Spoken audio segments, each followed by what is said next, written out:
Halo para penghuni YouTube, how are you? Gimana kabar kalian? Saya harap semuanya baik-baik saja. Perkenalkan, saya Mas Boy. Pada video pertama ini, saya akan coba merekap alur cerita film Three Kingdoms Resurrection of the Dragon tahun 2008 yang disutradarai oleh Danny Lee dan dibintangi oleh babang tampan kita, yaitu Mas Andy Lau. Dan sebelum kita masuk ke ceritanya, saya harap kepada mas-mas mbak-mbak yang budiman agar menekan tombol subscribe supaya saya tambah semangat dalam mengupload video. Terima kasih jika sudah, dan langsung saja enjoy the video.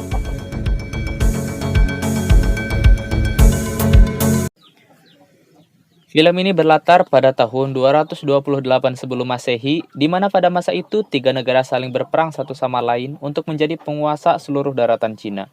Ketika negara tersebut yaitu Wei yang dipimpin oleh Cao Cao, Wu yang dipimpin oleh Sun Quan, dan Su yang dipimpin oleh Liu Bei.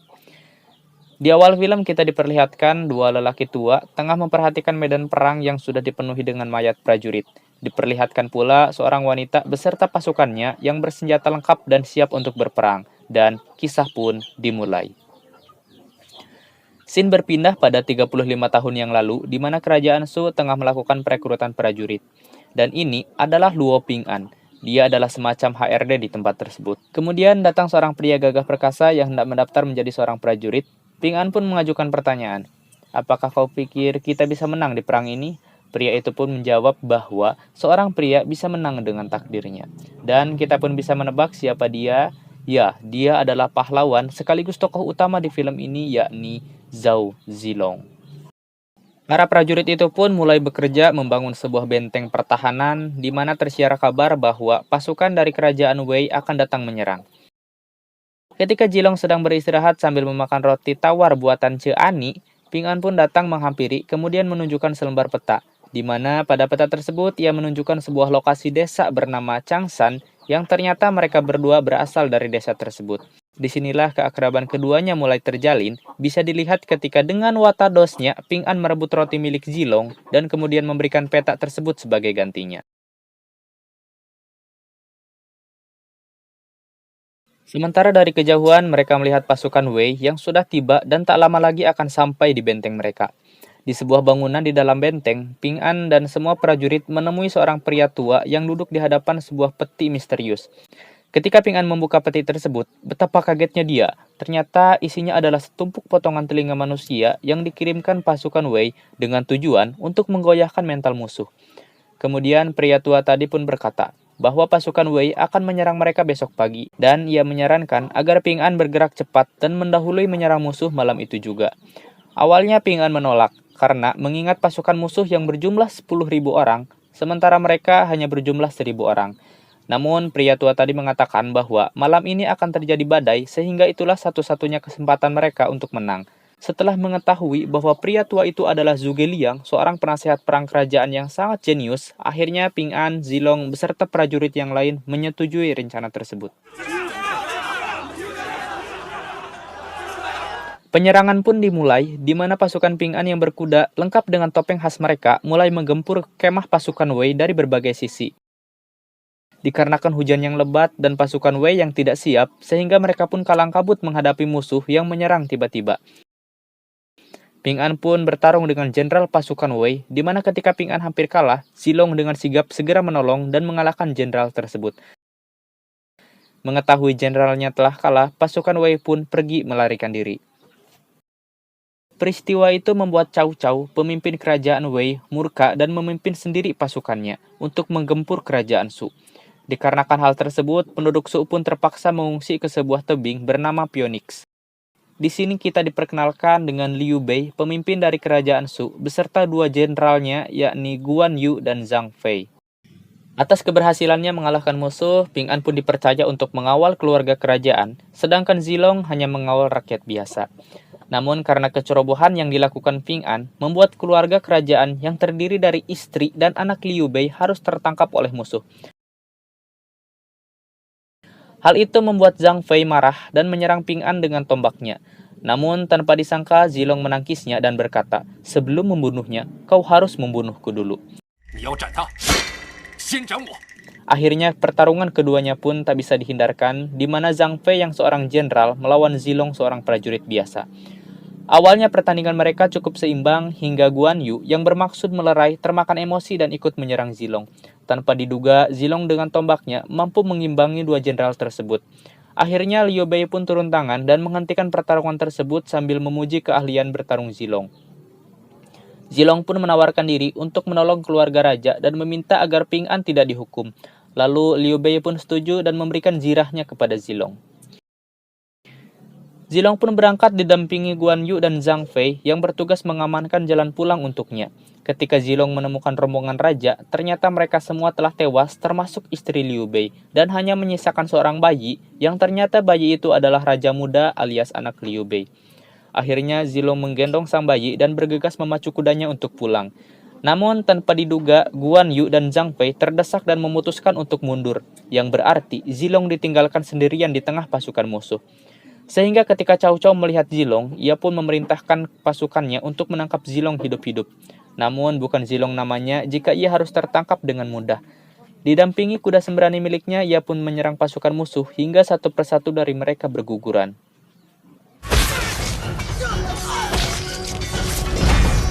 Melihat hal itu, Raja Cao Cao menasihati cucu perempuannya agar lebih baik mengecewakan orang sedunia daripada orang sedunia mengecewakannya. Ini adalah bagian paling epik menurut saya, di mana Zilong bertempur melawan pasukan musuh sendirian sambil menjaga bayi yang digendongnya. Ingat Genji kan ketika ia melawan sekolah Housen sendirian? Ya, sepertinya dia terinspirasi dari film ini. Hingga ketika Zilong terdesak, ia pun memacu kudanya menuju Cao Cao dan berhasil merebut pedangnya. Ia pun akhirnya memutuskan untuk melompati bukit demi meloloskan diri. Kagum akan hal itu, Cao Cao pun memuji kehebatan Zilong. Zilong pun tertawa terbahak-bahak dengan puasnya. Namun bukan karena pujian dari Cao Cao, melainkan karena tangisan bayi yang digendongnya, di mana itu menunjukkan bahwa bayi itu masih hidup dan ia berhasil menjalankan misi.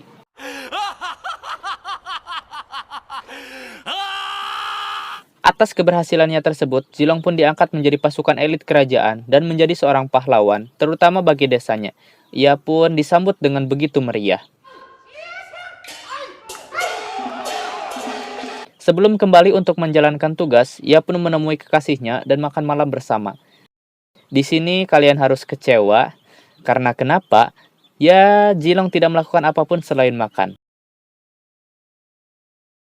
Sebelum pergi, kekasihnya pun memberi Zilong sebuah lampion yang bertuliskan, "Timur ke barat, selatan ke utara, kita bertemu dan tidak pernah terpisah lagi."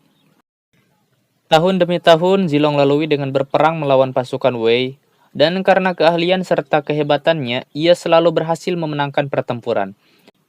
Atas prestasinya tersebut, ia pun diangkat menjadi salah satu dari 5 jenderal macan yang bertugas untuk merebut dan mempertahankan wilayah di bawah kekuasaan Liu Bei, di mana ia berambisi untuk menjadi seorang kaisar.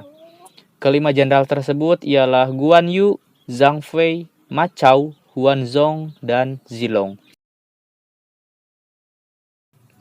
Waktu pun terus berlalu, satu persatu dari 5 jenderal macan mulai berguguran di medan perang, hingga hanya menyisakan Zilong seorang. Tibalah pada masa di mana Raja Liu Bei telah wafat dan digantikan oleh putranya yang terlihat belum begitu cakap. Zhuge Liang yang kini menjadi Perdana Menteri Kerajaan Shu mengangkat 2 jenderal baru, yaitu Guan Xing, anak dari Guan Yu, dan Zhang Bao, anak dari Zhang Fei. Keduanya ditugaskan melanjutkan misi, yaitu ekspedisi ke utara untuk menaklukkan kerajaan Wei.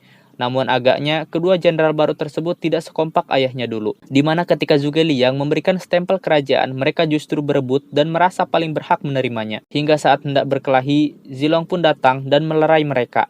Zilong pun kemudian bertanya kepada Zhuge Liang kenapa ia tidak diikutsertakan dalam ekspedisi tersebut. Zhuge Liang beralasan bahwa kini ia tidak lagi muda dan tidak setangguh dulu.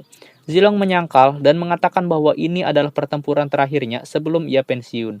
Karena hal tersebut, akhirnya Zhuge Liang menyetujuinya dan memberikan 2 buah surat, di mana surat yang pertama boleh dibuka ketika mereka menemui persimpangan jalan, dan surat kedua hanya boleh dibuka ketika dalam keadaan kritis. Sebelum berangkat, Zilong pun menyempatkan waktu menuju sebuah kuil, yang mana di sana terpajang zirah keempat temannya yang sudah tiada. Mengetahui Zilong yang hendak pergi berperang, Ping An pun menghampiri dan menawarkan diri untuk ikut bersamanya. Dengan mata yang berkaca-kaca, Zilong pun membolehkannya.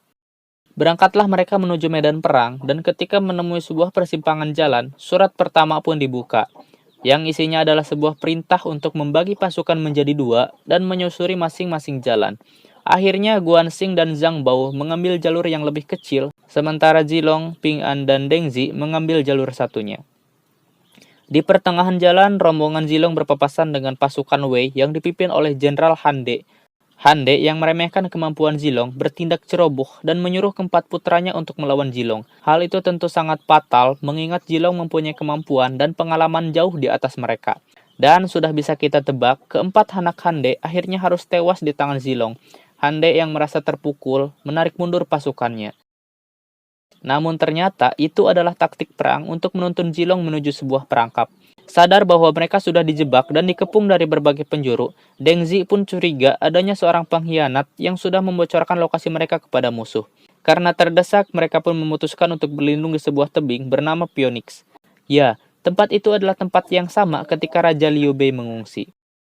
Dirasa keadaan mulai kritis, surat kedua pun dibuka dan isinya adalah sebuah informasi di mana ternyata Perdana Menteri Zhuge Liang mempunyai rencana lain untuk mengirim Guanxing dan Zhang Bao ke medan perang, sementara Zilong mengalihkan perhatian musuh, yaitu pemimpin baru dari kerajaan Wei yang bernama Cao Ying sekaligus cucu dari Cao Cao. Mengetahui hal itu, Zilong pun kecewa dan merasa dikhianati oleh kerajaannya sendiri. Belum larut dari kekecewaannya, Han De dan pasukannya pun datang menyerang. Di sana juga terlihat Cao Ying yang memimpin mereka dari dalam kereta. Pertempuran pun tak bisa terelakkan di mana kedua pasukan melancarkan strateginya masing-masing. Dari pertempuran ini, pasukan Zilong berhasil menang dan memukul mundur pasukan Cao. Hal ini membuat Cao Ying geram dan menyuruh prajuritnya untuk mengirimkan mayat korban perang ke hadapan Zilong dengan tujuan untuk menggoyahkan mental musuh, dan hal itu pun berhasil. Tak mau kalah, Zilong pun membalas dengan meminta Ping An dan Deng Zi mengantarkan sebuah pedang pada Cao Ying sebagai hadiah, yang ternyata pedang tersebut adalah pedang Cao Cao yang dulu pernah direbut oleh Zilong. Setelah sampai, Ping An berkata kepada Cao Ying supaya ia belajar dari kakeknya dan menjaga pedang tersebut agar tidak direbut kembali. Tentu saja hal itu membuat Cao Ying merasa dipermalukan di hadapan pasukannya. Namun karena hukum yang melarang melukai duta dalam perang, mereka berdua pun dibiarkan kembali. Dengan demikian, Zilong dan Cao Ying pun seimbang. Merasa rencananya gagal, Cao Ying akhirnya meminta Zilong untuk berduel dengannya dan Zilong pun setuju. Sebelum bertarung, Cao Ying memberikan Zilong sebuah bendera yang bertuliskan nama Guanxing dan Zhang Bao, di mana hal itu menunjukkan bahwa mereka telah kalah dan gugur di medan perang. Meski terpukul akan hal tersebut, Zilong tetap menerima tantangan Cao Ying dan mereka pun bertarung.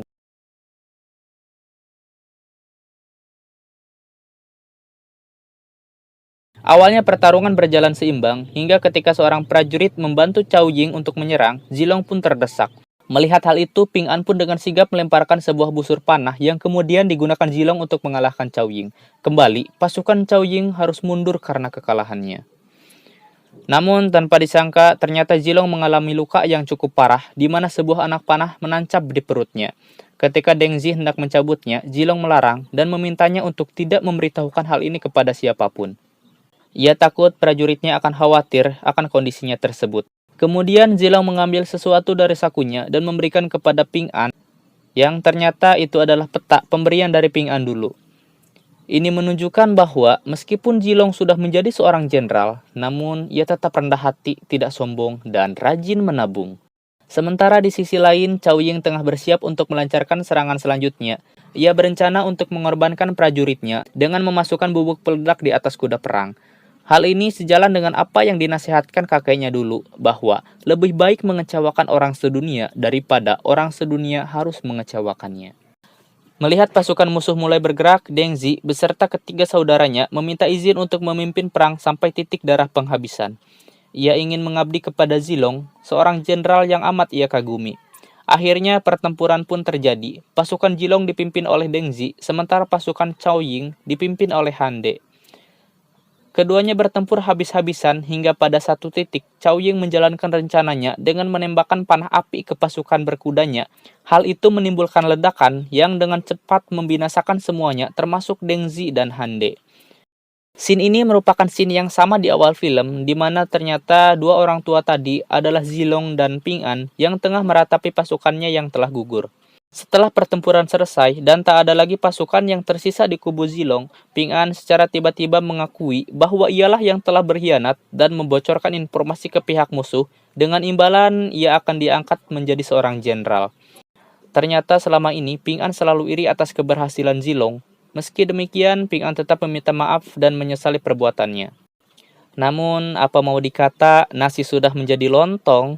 Zilong tak menyalahkan Ping An atas apa yang telah terjadi. Malahan, ia tetap menganggap Ping An sebagai saudaranya. Ia mengatakan bahwa setiap orang diatur oleh takdirnya dan setelah ada kemenangan barulah ada kekalahan. Zilong pun meminta Ping An untuk mencabut anak panah di perutnya karena ia akan bertempur dengan pasukan Cao Ying meskipun seorang diri.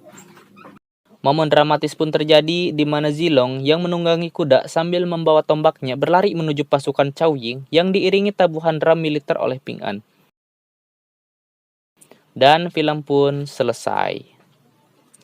Dikabarkan bahwa tiga kerajaan telah bersatu, namun bukanlah Wu, Wei, ataupun Su, melainkan Qin.